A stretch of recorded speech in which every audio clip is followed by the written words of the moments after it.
ஆகாஷ்வாணி சென்னை வானொலி நிலையம் சம்ஸ்கிருத நிகழ்ச்சி.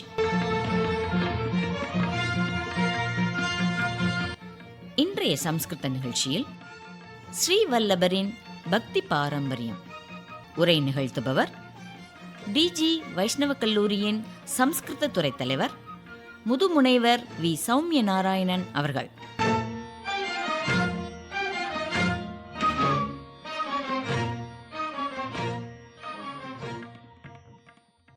प्रथमं मम आध्यात्मिकगुरुभ्यः श्रीमद्वेदान्तरामानुज रङ्गरामानुज महादेशिकेभ्यो नमः. अनन्तरं मम विद्यादात्रे श्रीत्यागराजमहादेशिकाय नमः. सर्वेभ्यः नमस्कारः. ஸ்ரீவல்லபரின் பக்தி பாரம்பரியம். மனிதராக பிறந்த அனைவரது வாழ்நாள் குறிக்கோள்களில் முக்கியமாகவும் இன்றியமையாததாகவும் ஏற்றுக்கொள்ளப்படுவது மோக்ஷம், அதாவது வீடு பேறு அடைவதாகும். ஒரு மனிதன் தனது இஷ்ட தேவதையை வேண்டி அவனது அருளால் மோட்சமடையும் வழிமுறையை ஆதிசங்கரர் முதலான ஆன்மீக பெரியோர்கள் காட்டிய வழியிலேயே பயணித்து உறுதிப்படுத்திக் கொள்கிறான். ஆதிசங்கரர், ஸ்ரீமத் ராமானுஜர், மத்வாச்சாரியர், நிம்பார்க்கர், சைத்தன்யர், ஸ்ரீவல்லபர் போன்ற பல பெரிய மகான்கள் தோற்றுவித்த தரிசனங்களை நாம் இன்று வரை தெரிந்து கொண்டிருக்கிறோம். இவர்களது சித்தாந்தங்களுக்கு பெரிதும் துணை புரியும் கருவியாக இருப்பது வேதம் மற்றும் வேதத்தை சார்ந்த பணுவல்கள். வேதத்தை ஸ்ருதி என்றும் வேதத்தை சார்ந்திருப்பதை ஸ்மிருதி என்றும் கூறுவர் பெரியோர்கள். தஸ்மாத் சாஸ்திரம் பிரமாணம் தே காரியா காரிய வியவஸ்திதம், அதாவது இன்னதை செய்யலாம் இன்னதை செய்யக்கூடாது என்பதை சாஸ்திரத்தை, அதாவது வேதத்தையும் வேதத்தை சார்ந்த நூல்களையும் கொண்டு அறிந்து கொள்ள வேண்டும் என்று பகவத்கீதை பகர்கிறது. ஆதலால் பரமகாருணிகரான மகர்ஷி வேதவியாசர் வேத கருத்துக்களை பிரம்மசூத்ராணி என்று பெயரிட்டு சுருக்கமாக 545 சூத்திரங்களை கொண்டு ஒரு நூலை எழுதி நமக்கு அருளியுள்ளார். இவர் பகவான் ஸ்ரீ கிருஷ்ணர் வாழ்ந்த காலத்தைச் சேர்ந்தவர் என்பதாலும் மகாபாரதத்தை தொகுத்து எழுதியவர் என்பதாலும் மகாபாரதத்தின் போரின் போது கலக்கமடைந்த அர்ஜுனனுக்கு பகவான் ஸ்ரீ கிருஷ்ணர் அருளிய பகவத்கீதோபதேசத்தை தானும் கேட்டு புத்தக வடிவமாக அருளி நமக்கு பேருதவி செய்துள்ளார். இப்படியாக வேதங்கள், வேத சூத்திரங்கள் மற்றும் பகவத்கீதை என்ற இந்த 3 நூல்களை துணையாக கொண்டே இப்புண்ணிய பூமியான பாரத தேசத்தில் பல தத்துவங்களும் சித்தாந்தங்களும் தோன்றின. அப்படி தோன்றிய பல தரிசனங்களில் வேதாந்த தரிசனம் ஒன்றாகும். அந்த வேதாந்த தரிசனமும் பல பெரியோர்களின் அறிவாற்றலுக்கு ஏற்றபடி பொருந்தியதாக பல வகைப்பட்டு விளங்கியது. அவைகளுள் ஒன்று ஸ்ரீ வல்லபாச்சாரியர் கண்ட சுத்தாத்வைதம் என்னும் சித்தாந்தம் ஆகும். மேற்சொன்ன தரிசனங்கள் இருவகைப்படும். அவை ஆஸ்திக தரிசனம் மற்றும் நாஸ்திக தரிசனம்.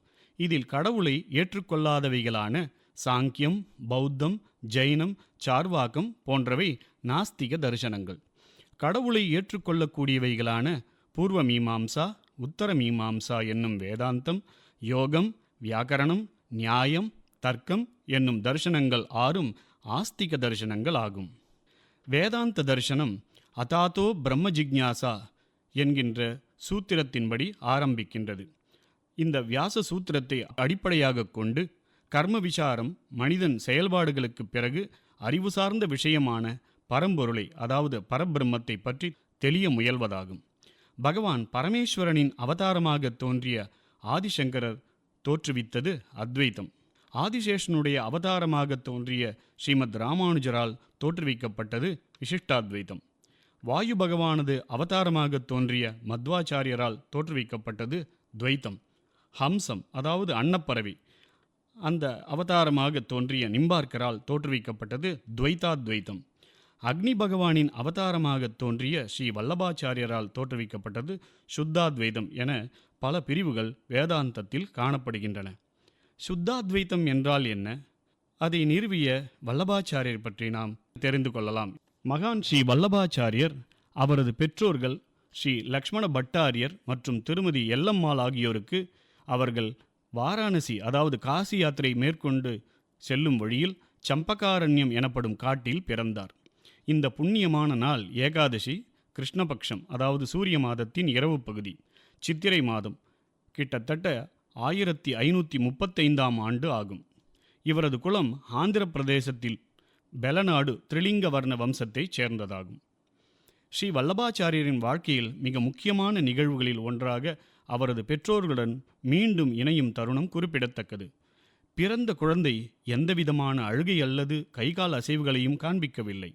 இதனை கண்ட பெற்றோர் குழந்தையை காட்டில் விட்டுவிட்டு தங்களது கிராமமான காக்கர்வாடாவிற்கு திரும்பினர். அதே இரவில் தெய்வம் அவர்களது கனவில் தோன்றி குழந்தையின் பிறவியின் முக்கியத்துவத்தை விளக்கி தங்கள் மகனை திரும்பப் பெற வேண்டும் என கட்டளையிட்டது. மறுநாள் காலையில் அவர்கள் அவசரமாக அந்த காட்டிற்கு சென்று குழந்தையை விட்டு சென்ற இடத்தை அடைந்தனர். அங்கு அவர்கள் குழந்தையை பிரகாசமான நெருப்பினுள் பாதுகாப்பாக இருப்பதைக் கண்டு அதிசயம் அடைந்தனர். அவர்கள் இதன் மூலம் குழந்தை அக்னிதேவனின் அவதாரமாக, அதாவது அக்னிஸ்வரூபமாக இருப்பதை உணர்ந்தனர். இதனைத் தொடர்ந்து அவர்கள் வாராணசியில் குடியேறினர்.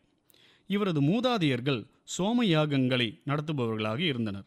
அவர்களில் ஒருவராக சோமபட்டர் இருந்தார். அந்த சோமயாகங்களில் ஒன்றின் போது அந்த அக்னியிலிருந்து பஞ்சாயுதங்களை தரித்த மகாவிஷ்ணு தோன்றி, நீங்கள் 1000 சோமயாகங்களை முடித்த பிறகு உங்கள் குலத்தில் பிறவி எடுப்பேன் என்று உறுதியளித்தார். இறைவன் தனது வாக்குறுதியை நிறைவேற்றி ஸ்ரீ லக்ஷ்மண பட்டாரியரின் மகனாக பிறந்து ஸ்ரீ வல்லபாச்சாரியராக அவதரித்தார். ஸ்ரீ வல்லபாச்சாரியரின் கல்வி. பெற்றோர்களுடன் மீண்டும் இணைந்ததன் மூலம் ஸ்ரீ வல்லபாச்சாரியர் தனது முதல் குருவான தந்தையிடமிருந்து தீட்சை, அதாவது துவக்க பயிற்சி பெற முடிந்தது. சிறு வயதில் அவர் தனது தந்தையிடமிருந்து வேத சாஸ்திரங்களும் யாக யஜ்ஞங்கள் தொடர்பான சாஸ்திரங்களும் உட்பட அடிப்படை கல்வியை பெற்றார். பின்னர் பல உயர்ந்த பண்டிதர்கள் அவருக்கு வழிகாட்டியாக இருந்து அவரை வேதாந்த துறையில் ஆழ்ந்த பாண்டித்யம் பெறச் செய்தனர். தனக்கு இருந்த தத்துவ அறிவின் கூடுதல் ஸ்ரீ வல்லபாச்சாரியருக்கு பாகவத புராணத்தின் மீது மிகுந்த ஈடுபாடு ஏற்பட்டது. போஷணம் ததனுகிராகா, அதாவது பகவான் கிருஷ்ணரின் அருளே ஆத்மாவின் உண்மையான போஷணம் என்ற பாகவத புராணத்தில் உள்ள ஒரு வாக்கியம் அவருக்கு மிகுந்த தாக்கத்தை ஏற்படுத்தியது. இதன் மூலம் அவர் புஷ்டி மார்க்கம் என்னும் புதிய தத்துவத்தை உருவாக்கினார். இது சுத்தாத்வைதம் என்றும் அழைக்கப்படுகிறது. புஷ்டி மார்க்கம் என்பது ஒரு அகண்ட பிரம்மவாதம் ஆகும். இது மற்ற 3 முக்கிய தத்துவங்களிலிருந்தும் முற்றிலும் வேறுபட்டது. அந்த 3 அத்வைத்தம், விசிஷ்டாத்வைத்தம், துவைத்தம் என்பவை. ஸ்ரீ வல்லபாச்சாரியர் புஷ்டி மார்க்கத்தை அகண்ட பிரம்மவாதத்தின் கோட்பாடு என விளக்கினார். இதில் பரபிரம்மமும் உயிர்களும் எப்போதும் பிரிக்க முடியாதவைகளாக இணைந்திருக்கின்றன என்பதே மெய்ப்பொருள். மோட்சத்தை அடைவதற்கு ஒரு தனி ஆன்மா தெய்வீக அறிவை நாட வேண்டிய அவசியம் உள்ளது. வல்லபாச்சாரியரின் யாத்திரை. 15 ஆண்டுகளுக்கு மேல் வல்லபாச்சாரியர் 3 முறை இந்தியா முழுவதும் யாத்திரை செய்தார். இந்த பயணங்களின் போது மீமாம்சா, அத்வைத்தம் மற்றும் ஜைன மதம் சார்ந்த புகழ்பெற்ற அறிஞர்களுடன் நடத்திய விவாதங்களில் வெற்றி பெற்றார். அவர் ஸ்ரீநாதர் என்ற திருநாமத்தில் பல கிருஷ்ணன் கோயில்களை நிறுவினார். மேலும் புஷ்டி மார்க்கத்தின் கோட்பாடுகளை உறுதி செய்தார் மற்றும் பல பக்தர்களையும் ஈர்த்தார். இவரது ஆழ்ந்த அறிவால் வாரணாசி மக்கள் அவரை மிகவும் கவனத்துடன் எதிர்நோக்கினர். ஸ்ரீ வல்லபாச்சாரியர் கண்ட விருதுகள். ஸ்ரீ வல்லபாச்சாரியர் பாகவத புராணத்தை போதித்து பிரச்சாரம் செய்ததற்காக பால சரஸ்வதி என்ற பட்டத்தால் சிறப்பிக்கப்பட்டார். விஜயநகர பேரரசரான கிருஷ்ணதேவராயர் அறிவு பேரொளி கொண்ட கலைஞர்களுக்கு உறுதுணையாக இருந்தவர். ஆந்திர பிரதேசத்தில் தனது யாத்திரையின் போது ஸ்ரீ வல்லபாச்சாரியர் விஜயநகரத்தை வந்தடைந்தார். அந்த நேரத்தில் கிருஷ்ணதேவராயர் அவருக்கு கனகாபிஷேகம் வழங்கி மகாச்சாரியர் என்ற பெருமைமிக்க பட்டத்தையும் அளித்தார். ஸ்ரீ வல்லபாச்சாரியரின் கோட்பாடுகள். புஷ்டி மார்க்கம்.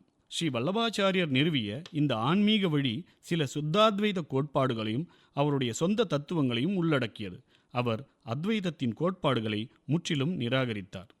அவரது தத்துவத்தின் முக்கியமான மையக்கருத்து: ஏகம் சாஸ்திரம் தேவகி புத்திர கீதம், ஏகோ தேவஹா தேவகி புத்திர ஏவ, ஏகோ மந்திரஹா தஸ்ய நாமானி யானி, ஏகம் கர்ம தஸ்ய தேவஸ்ய சேவா. ஏகம் சாஸ்திரம். ஸ்ரீமத் பகவத்கீதையே ஒரே ஒரு சாஸ்திரம். ஏகா தேவஹா, ஸ்ரீ கிருஷ்ண பகவான் மாத்திரமே பரம்பொருள்.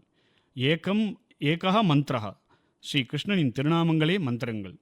ஏக கர்மா, ஸ்ரீ கிருஷ்ணருக்கு சேவை செய்வதே கர்மாவாகும். மேலும் அம்ஷீபாவம் என்ற கோட்பாட்டினை ஸ்ரீ வல்லபாச்சாரியர் வலியுறுத்தினார். அதாவது உயிர்கள் அனைத்தும் பரம்பொருளின் அதாவது பரபிரம்மத்தின் ஒரு பகுதியே என்பதே அதன் பொருள். ஸ்ரீ வல்லபாச்சாரியரின் குடும்பம். 32 வயதில் ஸ்ரீ வல்லபாச்சாரியர் மகாலட்சுமி அம்மையாரை மணந்தார். இவர்களுக்கு கோபிநாதன் மற்றும் வித்தலநாதன் என்ற 2 குழந்தைகள் பிறந்தனர். கோபிநாதன் சிறு வயதிலேயே உயிரிழந்தார். விட்டலநாதர் தந்தையின் வழிகாட்டுதலிலும் பல பெரிய அறிஞர்களிடமிருந்தும் கல்வியை கற்றுக்கொண்டு ஒரு மகான் பண்டிதராக வளர்ந்தார். ஸ்ரீ வல்லபாச்சாரியரின் இலக்கிய படைப்புகள். புஷ்டி மார்க்கத்தின் கோட்பாடுகளை பரப்புவதற்காக அவர் பல நூல்களை எழுதியுள்ளார். அனுபாஷ்யம், இது வியாச முனிவர் இயற்றிய பிரம்மசூத்திரத்தின் விளக்க உரையாகும். ஆனால் ஸ்ரீ வல்லபாச்சாரியர் உடல்நிலை காரணமாக அதை முடிக்கவில்லை. இதை அவரது மகன் விட்டலநாதர் பூர்த்தி செய்தார். அடுத்தது தத்வார்த்த தீப நிபந்தகா. இது 3 பகுதிகள் கொண்ட நூல். முதல் பகுதி பகவத்கீதையின் மகத்துவத்தை விளக்குகிறது. 2ஆம் பகுதி பல்வேறு மதங்கள் அவற்றின் கோட்பாடுகள் குறித்து விரிவாக எடுத்துரைக்கிறது. 3ஆம் பகுதி பாகவத புராணத்தில் உள்ள கதைகள் மற்றும் பக்தர்களை பற்றிய விரிவான விளக்கத்துடன் காணப்படுகிறது. இதற்காக அவர் தனியாக பிரகாசம் என்ற தனிப்பட்ட விளக்க உரையும் எழுதியுள்ளார். அடுத்தது சுபோதினி. இது பாகவத புராணத்தின் 1ஆம் ஸ்கந்தம், 2ஆம் ஸ்கந்தம், 3ஆம் ஸ்கந்தம் மற்றும் 10, 11ஆம் ஸ்கந்தங்களை விளக்கும் ஓர் உரைநூல். பத்ராவலம்பனம். புஷ்டி மார்க்கத்தின் கோட்பாடுகளை விரிவாக விளக்குகிறது இந்த நூல். பூர்வ மீமாம்சை மற்றும் உத்தர மீமாம்சை ஆகிய 2ற்கும் உள்ள தொடர்பை விளக்கும் நூல். ஜெய்மினி சூத்திரபாஷ்யம். இது பூர்வ மீமாம்சை மற்றும் உத்தர மீமாம்சா தத்துவங்கள் ஆகியவற்றிற்கு இடையேயான தொடர்பை காட்டும் நூல். ஆனால் இது முற்றிலும் நிறைவு பெறவில்லை என்று பெரியோர்களுடைய கணிப்பு. அவரது இறப்பால் இது தேராத நூலாகவே உள்ளது. ஷோடஷ கிரந்தாக. இது புஷ்டி மார்க்கத்திற்கான முக்கியமான நூல்களின் தொகுப்பு ஆகும். இதில் 16 விதமான ஸ்தோத்திரங்கள் அடங்கியுள்ளன. ஸ்ரீ மதுராஷ்டகம். இது 8 ஸ்லோகங்கள் உள்ளது. இதில் ஸ்ரீ கிருஷ்ணரின் அழகை தலைமுதல் பாதம் வரை மிகுந்த கவித்துவ அலங்காரத்துடன் வர்ணித்திருக்கிறார் ஸ்ரீ வல்லபாச்சாரியர். ஸ்ரீ வல்லபாச்சாரியரின் முக்தி. ஸ்ரீ வல்லபாச்சாரியர் தனது வாழ்நாளில் தம் காலம் நெருங்கிவிட்டது என்பதை உணர்ந்தார். அவரது குடும்பத்தாரின் மற்றும் சீடர்களின் ஒப்புதலுடன் அவர் துவைத சித்தாந்த குருவான மாதவேந்திர பூரியிடம் சந்நியாசாசிரமத்தை ஏற்றார். பூர்ணானந்தர் என்ற அவருக்கு சந்நியாச நாமம் வழங்கப்பட்டது. ஆடி மாதம், கிட்டத்தட்ட ஜூலை 15 முதல் ஆகஸ்ட் 15 வரையிலான அந்த மாதத்தில் கிருஷ்ணபக்ஷத்தில் ஒரு நாள் அவர் ரத யாத்திரையை நடத்தினார். அதன் பிறகு அருள்மிகு கங்கா நதியில், அதாவது ஹனுமான் காட் இருக்கின்ற இடத்தில் ஜலசமாதி பயிற்சியின் மூலம் பரமானந்த பதத்தை அடைந்தார். இன்று வரை அவரது வாரிசுகளும் சீடர்களும் புஷ்டி மார்க்கத்தை பாதுகாத்து பின்பற்றி கொண்டிருக்கின்றனர். சுத்தாத்வைதம் என்றால் என்ன? இந்த சுத்தாத்வைதத்தின் மூலமாக ஸ்ரீ வல்லபர் தோற்றுவித்த பக்தி நெறிகள் என்ன என்பதை இப்பொழுது சற்றே பார்க்கலாம். சுத்தாத்வைதம் என்றால் சுத்தாத்வைத பதே ஜ்ஞேயः சமாசः கர்மதாரயः அத்வைதம் சுத்தயோः பிராஹு ஷஷ்டி தத் புருஷம் புதாः மாயா சம்பந்தரஹிதம் சுத்தம் இத்யுச்சதே புதைஹி காரியகாரண ரூபம் ஹி சுத்தம் பிரம்ம நமாயிகம். இங்கு நீலோத்பலம், நீலஞ்ச உத்பலம் ச, நீல நிறத்தை உடைய ஆம்பல் என்பதைப் போன்று சுத்தம் ச தத்து அத்வைத்தம் ச சுத்தாத்வைத்தம் என்கின்ற கர்மதாரிய சம்பந்த முறைப்படி இங்கே பொருள் கொள்ளப்படுகிறது. அதாவது எவ்வகையிலும் பரிசுத்தமான அல்லது கலப்பில்லாத, வழுவில்லாத, குறையில்லாத, குற்றமில்லாத அத்வைத்தம் சுத்தாத்வைத்தம். சுத்தயோகோ அத்வைத்தமிதி ஷஷ்டி தத்புருஷா. அதாவது பரிசுத்தமான ஜீவாத்மாவினுடையதும் பரமாத்மாவினுடையதுமான ஐக்கியம் என்று 6ஆம் வேற்றுமை மூலம் கொணரப்படும் பொருளை கொண்டது. மேலும் மாயா சம்பந்த ரஹிதம், அதாவது மாயை என்னும் பொய்த் தோற்றத்துடனான தொடர்பற்றதும் சுத்தமானதுமான தர்சனம் சுத்தாத்வைத தர்சனம். சுத்த பிரம்மையேவ ஜெகத் காரணம். சுத்தமான பரபிரம்மே இவ்வுலகத்திற்கு காரணமாகும். பிரம்ம சத்தியம் ஜெகன்மித்யா என்ற சங்கரரது அத்வைத கொள்கையை ஏற்கவில்லை ஸ்ரீ வல்லபர். தன்னுடைய தத்வார்த்த தீப நிபந்தம் என்னும் கிரந்தத்தின் மூலம் பிரபஞ்சோ பகவத்காரியா, அதாவது இவ்வுலகம் பரம்பொருளான பரமாத்மாவின் பகவானின் காரியமாகும், அதாவது செயலாகும். மேலும் இதை தன்னுடைய பிரகாஷ என்னும் விளக்க உரையில் அயம்ச பிரபஞ்சா ந பிராகிருதா, இவ்வுலகம் முன்னமே இருக்கவும் இல்லை, நாபி பரமாணு ஜன்யா, பல அணுக்களின் சேர்க்கையினாலும் ஏற்பட்டதும் அல்ல. நாப்பிய திருஷ்டாதித்வாரா ஜாதா, அதிர்ஷ்டத்தின் மூலமாக ஏற்பட்டதும் அல்ல. நாப்யசதா சத்தாரூபா, இல்லாத ஒன்றின் இருப்பதாக காட்டும் வடிவமும் இல்லை. கிந்து பகவத் காரியா, ஆனால் பகவானது சங்கல்பத்தால் ஏற்படுத்தப்பட்டது என்று சொல்கிறார். அத்தः சுத்தஸ்யைவ பிரம்மணः ஜகதः காரணத்துவமிதி சித்தாந்தः. ஆகையால் பரிசுத்தமான பிரம்மத்தினுடையதான உலகம் உண்டாவதற்கு காரணம் என்பதே இந்த சுத்தாத்வைதத்தின் சித்தாந்தமாகும். பக்தியின் இலக்கணத்தை ஸ்ரீ வல்லபர் இவ்வாறாக கூறுகிறார். அவருடைய தத்வார்த்த நிபந்தம் என்னும் நூலில் மாஹாத்மிய ஞான பூர்வஸ்து சுதுடா சர்வதோதிகா ஸ்னேகோ பக்திரிதி புரோக்தா தயா முக்திர் நச்சான்யதா, இந்த காரிகையில் பக்தியின் இலக்கணம் சொல்லப்பட்டது. ஸ்நேகமே பக்தியாகும். பகவானை தன்னுடைய ஆத்மாவாகவே ஒருவன் நினைத்தால் அதுவே ஸ்நேகம் என்னும் அன்பாகும். அந்த எல்லாவற்றை காட்டிலும் எவ்வகையிலும் அதிகமாக தன் இஷ்ட தெய்வத்தின் மீது முன்பே அவனது மகிமைகளை தெரிந்து கொண்டதால் ஏற்படும் உறுதியான அன்பே அல்லது ஸ்நேகமே பக்தி என்பது. அந்த பக்தியை தவிர வேறு எவ்வழியிலும் ஒருவனுக்கு முக்தி அல்லது மோக்ஷம் அல்லது வீடு வேறு கிட்டாது என்கிறார் ஸ்ரீ வல்லபாச்சாரியர். கிருஷிபூர் வாச்சக சப்தா நஷ்ச நிர்வൃத்தி வாச்சகா தயோரைக்கியம் பரம்பிரம்ம கிருஷ்ண இத்யபிதீயதே என்று கோபால தாபனீய உபனிஷத்தின் சொற்றொடரை கையாண்டு அந்த பரபிரம்மம் என்பது ஸ்ரீ கிருஷ்ண பகவானைத்தான் குறிக்கும் என்று ஸ்ரீ வல்லபர் அறுதியிடுகிறார். அதாவது கிருஷி என்ற சொல் பூமியை குறிக்கும். ந என்ற சொல் இப்பூமியில் பிறந்த பின் இறந்திடினும் மறுபடி பிறவாமை என்னும் தீர்வை குறிக்கும். இவ்விரண்டு சொற்களும் சேர்ந்து பரபிரம்மம் அல்லது பரம்பொருள் என்ற அர்த்தத்தை ஸ்ரீ கிருஷ்ணர்தான் என்பதை கொண்டு தெளியலாம். ஆகையால் கிருஷ்ணர் மீது ஸ்நேகம், கிருஷ்ணே ஸ்நேகா என்பதே பக்தியாகும். அதுவே முக்கியமும் ஆகும். சத்து சித்து ஆனந்தம் சச்சிதானந்தம் என்ற 3 வித வகையில் அல்லது வழியில் அல்லது வடிவில் பரம்பொருள் இவ்வுலகில் லீலை செய்கிறது. அவற்றுள் ஆதி பௌத்திகம் என்பது இவ்வுலகம், அதாவது ஜகத். ஆத்தியாத்மிகம் என்பது அக்ஷர பிரம்ம. ஆதி தெய்வீகம் என்பது பரம்பிரம்ம புருஷஸ்ச ஆதி தெய்வதம், அதாவது பரம்பொருளான புருஷோத்தமனான பகவான் ஸ்ரீ கிருஷ்ணரே அதிதெய்வதம். இந்த முறையில் பக்தி செய்யும் பாதை விளக்கப்பட்டுள்ளது. கடவுளை போற்றும் 3 வழிகள். ஆதி பௌத்திகம், இது கர்ம மார்க்கம். உலகில் செய்யப்படுகின்ற வழி லௌகிக செயல்கள், அதாவது மெட்டீரியலிஸ்டிக்ஸ் அடிப்படையாக அமைகின்றது. ஆத்தியாத்மிகம் ஞான மார்க்கம், அக்ஷர பிரம்மத்தை நோக்கி செல்லும் ஞானம். ஞானிகள் பரம பயனை அக்ஷர பிரம்மமாக கருதுகின்றனர்.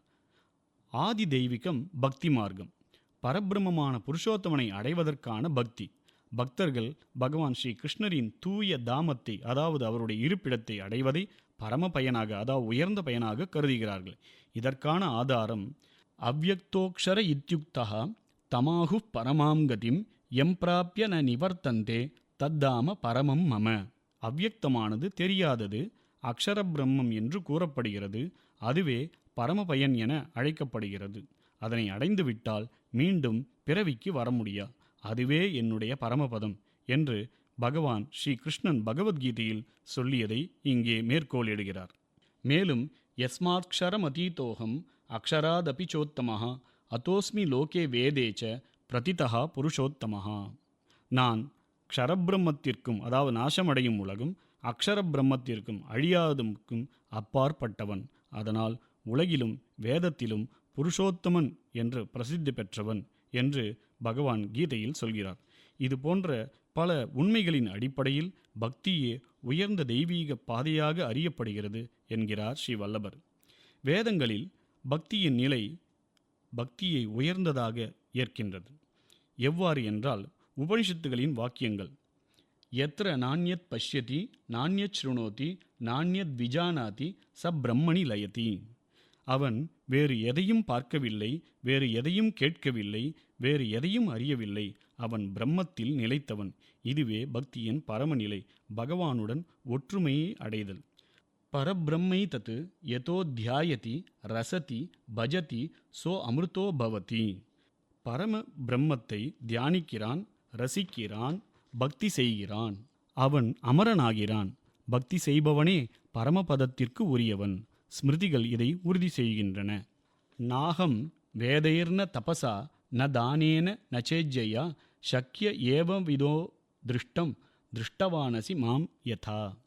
அதாவது வேதம், தவம், தானம், யாகம் மூலமாக என்னை காண முடியாது, பக்தி மூலமாக மட்டுமே காண முடியும். அகம் பக்த பராதீனஹா பக்தியா துதோஷ பகவான் என்று கீதையில் சொல்லப்படியே பக்தி மூலம் பகவான் திருப்தி அடைகிறார் என்பதை மேற்கோளிடுகிறார். சாந்தோக்கிய உபனிஷத்தில் பக்தியின் விளக்கம் சனத்குமாரர் நாரதர் உடையாரில் பூம வித்யா பெருமை பற்றிய ஞானம் என்பது வேறு எதையும் காணாத நிலை என விளக்கப்படுகிறது. பகவானின் பிரிவால் உலகத்தை மறந்து முழுமையாக அவனிடமே லயிக்கின்ற பக்தி மிகவும் ஆழமான பகவத் அனுபவமாகும். இந்த நிலையில் பகவான் மட்டுமே எங்கு பார்த்தாலும் தெரிகிறார். சயேவ அதஸ்தாத்து சயேவ உபரிஷ்டாத்து சபஸ்சாத்து. அகமேவ அதஸ்தாத்து அகமேவ உபரிஷ்டாத்து. அதாவது அவன் கீழே, மேலே, பின்புறம் எங்கு பார்த்தாலும் இருப்பவன். ஆனால் இதை முழுமையாக உணராத நிலையில் அகங்காரம் வந்துவிடும். அதனால்தான் நான் கீழே, நான் மேலே என்று சொல்லக்கூடியது.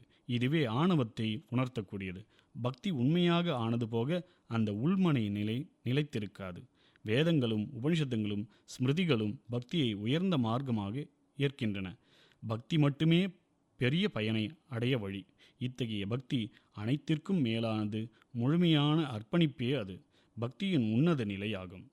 ஆத்ம சப்தத்தின் உண்மையான பொருள் ஆத்மாவை அதஸ்தாத்து ஆத்மோபரிஷ்டாத்து. ஆத்மா கீழே, மேலே எங்கும் இருக்கிறான். ஆத்மரதிஹி ஆத்ம கிரீடா ஆத்மமிதுனஹா. அதாவது ஆத்மாவிலேயே சந்தோஷமடைதல், ஆத்மாவுடன் விளையாடுதல், ஆத்மத்தினோடேயே முழுமையாக சேர்ந்திருத்தல். இங்கே ஆத்மா என்ற சொல்லின் உண்மை பொருள் பூர்ண புருஷோத்தமன் பகவான் ஸ்ரீகிருஷ்ணன். இது கவுனச்சேத் ந ஆத்மசப்தாத் என்கின்ற பிரம்மசூத்திரத்தின் நியாயத்தால் உறுதி செய்யப்படுகிறது.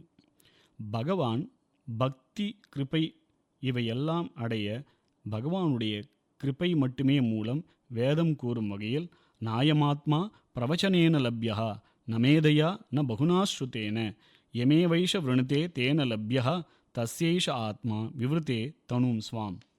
அதாவது இது கட்டோபனிஷத்தில் சொல்லப்பட்டது. இந்த ஆத்மாவை, அதாவது பகவானை பிரச்சாரம், புத்தி அல்லது வேதங்களை அதிகமாக ஓதுவதால் அடைய முடியாது. அவனை, அதாவது அந்த பகவான் தனக்கே தேர்ந்தெடுத்தவனுக்கு மட்டுமே கிடைக்கும். இங்கே ஆத்மா என்ற சொல் புருஷோத்தமன் பகவான் ஸ்ரீ கிருஷ்ணன் என்பதை குறிக்கிறது என்று ஸ்ரீ வல்லபர் குறிப்பிடுகிறார். பக்தியின் தன்மை பகவான் பக்தனை தன் பகுதியாக்குகிறார். நிசர்கத சர்வேஷாம் ஜீவானாம் பகவான் பவத்யேவ பிரபு எம் ஸ்வீயத்வேன விருணுதே தஸ்ய விவாஹிதா பதிரிவ பரமாத்மா என்று அனுபாஷ்யத்தின் மூலமாக இதை விளக்குகிறார். அது என்னவென்றால், பகவான் இயல்பாகவே எல்லா உயிர்களுக்கும் ஆண்டவனாக திகழ்கிறான். ஆனால் யாரை அவர் தனக்கு சொந்தமானவன் என ஏற்கிறாரோ அவன் பகவானுடன் ஒருமையாகிறான். பக்தியின் உன்னத நிலை பக்தனும் பகவானும் இரண்டே இல்லாமல் ஒன்றாகிவிடும். பக்தி என்பது ஜட வழிகளை விட மிக உயர்ந்தது. பக்தி பகவானின் கிருபையால் மட்டுமே கிடைக்கும். பக்தனின் தாழ்மையும் பகவானின் கருணையும் இரண்டும் ஒன்றிணையும் போது முழுமையான பக்தி கிடைக்கும். பக்தி என்பது ஒருபொழுதும் ஒரு சாதாரண ஆன்மீக பாதையாக கருதப்படாது. அது உண்மையான இறை அனுபவமே. பக்தி பரமானந்தத்தை, பிரேமை பக்தி பிரஜகோபிகைகளின் பிரேமையில் நிரம்பிய ஒரு நிலையாக இருக்கிறது. இது ஸ்ருங்காரம், காதல் ரசம் என கருதலாம். ஆனால் இது சாதாரண லௌகிக காதல் அல்ல. இது அலௌகிகம், தெய்வீக காதல். இதில் சம்யோகம், ஒன்று சேர்வு, மற்றும் விப்ரயோகம், பிரிவு ஆகிய இரண்டுமே உண்டு. அலௌகிக ஸ்ருங்காரம் லௌகிகத்திற்கு சமமானது. ஆனால் அதில் பிழை இல்லை. இது வெளி நோக்கில் உலகியலாகத் தோன்றலாம். ஆனால் இது வேதங்கள் மற்றும் ஆழ்ந்த ஆன்மீக அனுபவங்களால் உறுதிப்படுத்தப்படுகிறது. லௌகிக காதலை விட அலௌகிக பக்தி பலமிக்கது.